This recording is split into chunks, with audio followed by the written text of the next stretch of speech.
Imagine dans un instant que ta vie change radicalement. Pas dans un futur lointain, mais dès maintenant. Ferme les yeux et pense à ce que tu souhaites accomplir avec plus de confiance en soi, plus de clarté dans tes choix et une énergie débordante chaque matin. Et si je te disais que tu étais à 2 doigts de réussir à créer cette vie dont tu as toujours rêvé? Salut à tous et bienvenue dans cette nouvelle vidéo. Aujourd'hui, on va partager avec vous un sujet délicat. Nous passons tous par des moments difficiles où nous nous sentons bloqués, comme si la vie nous échappait ou coincés dans une routine dont on n'est pas satisfait. Mais que dirait-il si on vous révélait qu'il existe bien des secrets simples, des changements accessibles que tu peux appliquer dès maintenant pour changer votre réalité? Attention, ici on ne vous parle pas de secrets ou des formules magiques ou des promesses vides, mais ici on vous parle de 5 secrets puissants, mais souvent sous-estimés, qui peuvent littéralement réinventer ta manière de vivre, des secrets que des millions de personnes ont essayé pour prendre le contrôle de leur vie et de libérer leur potentiel. Alors que tu cherches à booster ta confiance, améliorer tes relations ou de retrouver tes motivations perdues ou justement redécouvrir ta joie de vivre. Reste avec nous, dans les prochaines minutes, on va dévoiler les 5 secrets qui peuvent transformer littéralement votre vie. Attention, pour la deuxième fois, à condition que tu sois prêt à écouter et à passer à l'action dès maintenant. Alors, es-tu prêt à faire ces premiers pas vers une vie extraordinaire? Si oui, lâchez ça dans les commentaires et nous serons vraiment très impatients de vous répondre. Alors, plongeons dans ce voyage de transformation. Tu vois, ce que tu te dis à l'intérieur de toi peut profondément influencer tes pensées ainsi que tes actions. Maintenant, ce que nous devons comprendre est que cette petite discours, cette dialogue silencieuse qui influence notre vie, cette petite discours intérieur, cette petite voix dans notre tête qui commente tout ce que nous faisons, elle parle des fois de notre apparence, de notre valeur ainsi que nos capacités. Et si on en est toujours conscient que ce dialogue influence fortement notre humeur, nos actions et parfois même la façon dont nous voyons le monde. Maintenant, je vais vous donner un exemple concret. Imagine que tu te lances dans un projet, si ta voix intérieure te dit constamment que je ne suis pas bon ou bien je ne vais jamais y arriver. Sache que lorsque tu as ce genre de pensée, sache que tu vas même perdre ta motivation et d'abandonner. A l'inverse, si elle t'encourage avec des phrases comme je vais apprendre ou je vais faire de mon mieux, sache que cela te motive et te donne de la confiance en soi pour pouvoir continuer. Et si on avance un peu sur ce que le discours intérieur négatif peut impacter sur notre vie, puisqu'un discours intérieur négatif peut être une véritable entrave. Et tout d'un coup, tu auras par la suite des pensées comme du genre je ne suis pas à la hauteur, je vais échouer, ou même tu peux dire que je ne vais pas réussir. Ces genres de pensées peuvent devenir une grande barrière invisible qui limite nos actions et notre potentiel. Ce type de pensée génère parfois du stress, de la peur, de l'anxiété et nous empêche parfois de nous lancer dans de nouvelles aventures. À sachant cela, nous devons maintenant prendre conscience de son discours intérieur, car c'est une étape indispensable pour tout changement. La première étape pour changer son discours intérieur est d'en prendre conscience. Pour cela, il faut commencer d'abord à observer ses pensées, comme si vous les regardez de l'extérieur. C'est-à-dire, au cours de la journée, il faut regarder tout ce que vous êtes en train de dire, si sont-elles encourageantes ou bien limitantes. Et nous allons mettre à table la manière de transformer cela si possible. Pour ça, nous devons mettre des techniques pour remplacer la négativité par la positivité. Changer son discours intérieur n'est pas toujours une chose facile. Ça demande de l'entraînement, c'est un peu comme rééduquer sa façon de penser pour pouvoir remplacer les phrases négatives par des phrases positives et constructives. La méthode que tu dois mettre en place doit être positive. C'est-à-dire, commence d'abord par remplacer toutes les affirmations négatives par des affirmations positives. Si tu dis par exemple que je ne suis pas capable, transforme cela par je suis capable d'apprendre et de progresser. Au début, cela peut sembler artificiel, mais avec le temps, ce discours bienveillant peut devenir une habitude. Pour changer son discours intérieur, ça demande fortement de la patience et de la persévérance. Mais les bénéfices en valent largement la peine. En transformant notre discours intérieur d'une manière positive, cela nous donne la chance de devenir la meilleure version de nous-mêmes. Tout d'abord, un objectif, c'est quelque chose qu'on veut atteindre dans la vie ou accomplir.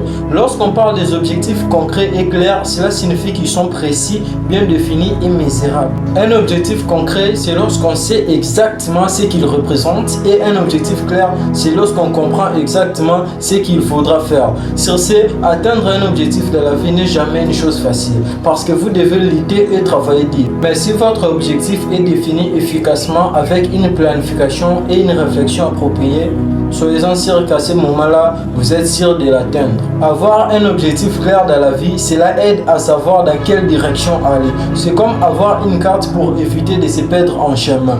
Par exemple, si tu sais que tu dois réussir dans un examen, il faudra que tu puisses réviser régulièrement pour que tu puisses obtenir des bonnes notes. En fait, l'effort que tu exerces au quotidien doit être pour l'accomplissement d'un objectif qui te rendra fier. D'ailleurs, un auteur comme ça disait, ce qu'on obtient en atteignant nos objectifs n'est pas aussi important ce que l'on devient en les atteignant. Ne pas planifier son avenir, c'est planifier son échec. Se fixer un objectif, c'est comme une route qui vous amènera à la destination de votre vie et réaliser vos rêves.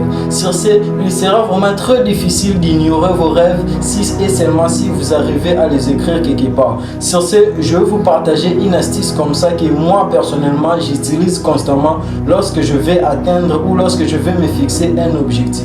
En fait, la méthode en question, elle est vraiment très simple et très efficace. Du coup, lorsque je vais atteindre un objectif ou lorsque je vais me fixer un objectif, je prends d'abord mon téléphone. Vu que j'utilise constamment WhatsApp, je vais sur WhatsApp et puis je clique sur le bouton Please. Ici, vous allez voir votre numéro va s'afficher en première ligne, vous cliquez et puis vous allez vous fixer un objectif. Moi par exemple, je me fixe un objectif, je dois m'acheter 2 livres et puis je m'envoie ça et puis je sors. Ici, je vais épingler le message pour que ça puisse toujours rester au-dessus.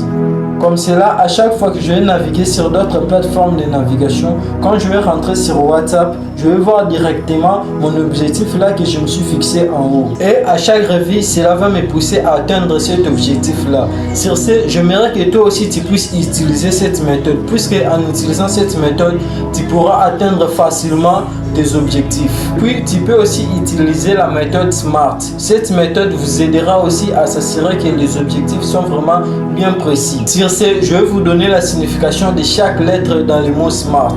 Le S signifie spécifique, donc l'objectif doit être précis. Le M signifie mesurable, on doit pouvoir mesurer les progrès. Le A signifie atteignable, donc l'objectif doit être possible à atteindre. R signifie réalisable, donc cela indique que l'objectif doit être en lien avec nos priorités.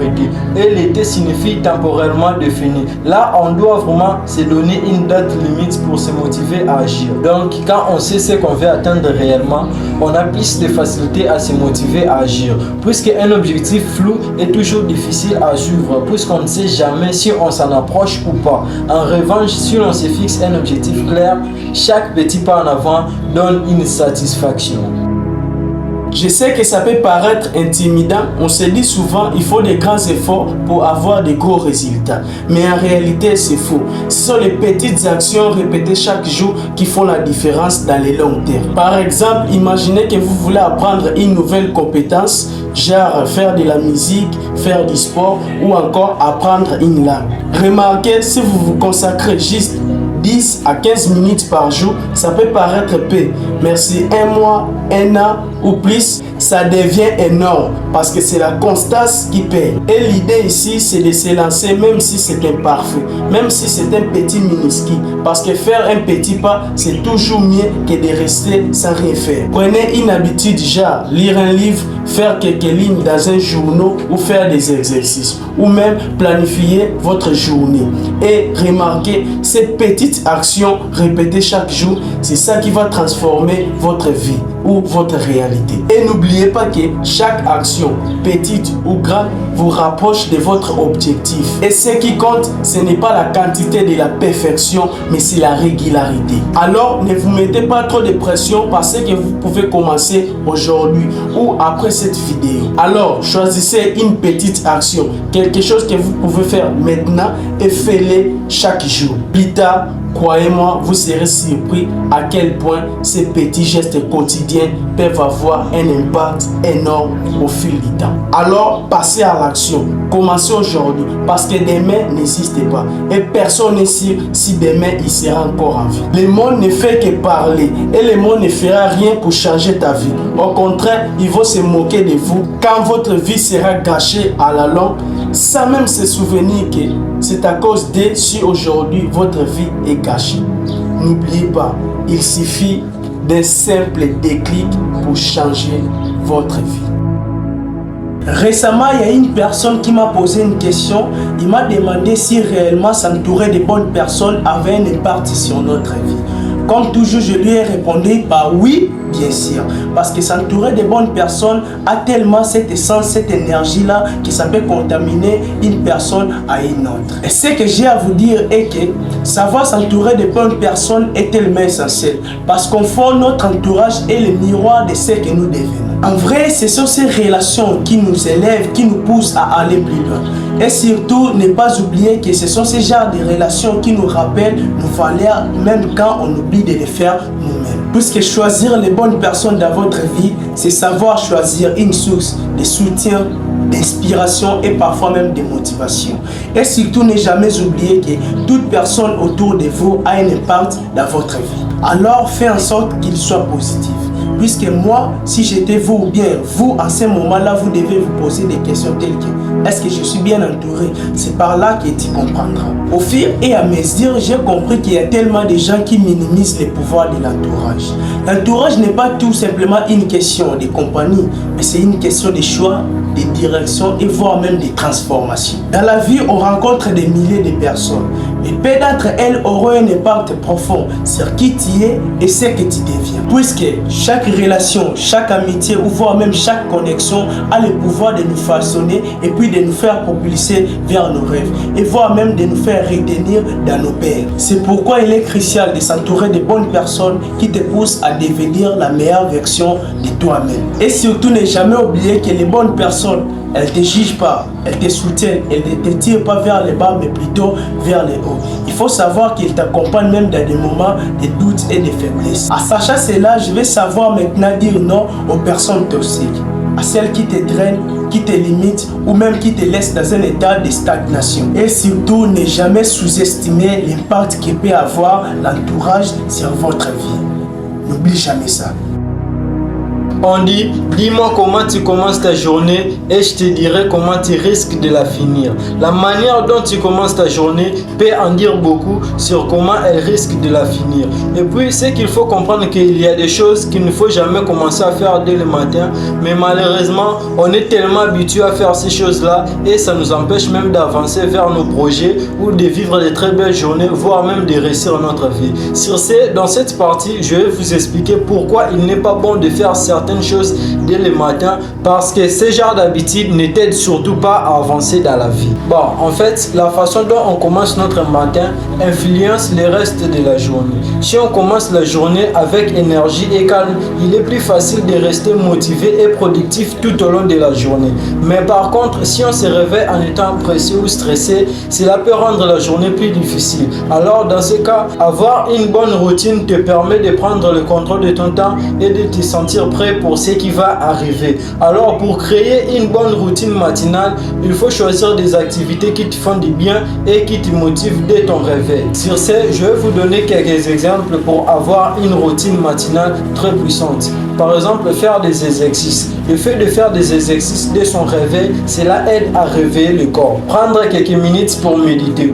Le fait de prendre un moment de calme pour respirer profondément, cela aide à être concentré avant l'entame de la journée. Et pour rester motivé à suivre sa routine, il faut d'abord comprendre une chose. En fait, il faudra comprendre qu'au début, il est toujours difficile de suivre une routine qui n'est pas la sienne. Sur ce, je vais vous prodiguer des conseils qui vont vous aider à rester motivé lorsque vous allez commencer à suivre une routine matinale puissante. Premier conseil, commencez toujours doucement. En fait, il n'est pas nécessaire de tout faire d'un coup, alors choisis une ou des actions pour commencer. Deuxième conseil, faites en sorte que votre routine soit plus agréable. En fait, choisis des activités que vous appréciez vraiment au quotidien. Si par exemple vous aimez écouter de la musique, alors n'hésitez pas à les intégrer dans votre quotidien pour que vous puissiez vivre une très belle journée. Donc c'est la fin de cette vidéo. Si ce contenu vous a plu, n'hésitez pas à vous abonner et à liker cette vidéo. C'était le trio standard GGL. Peu importe les défaites, tout reste possible.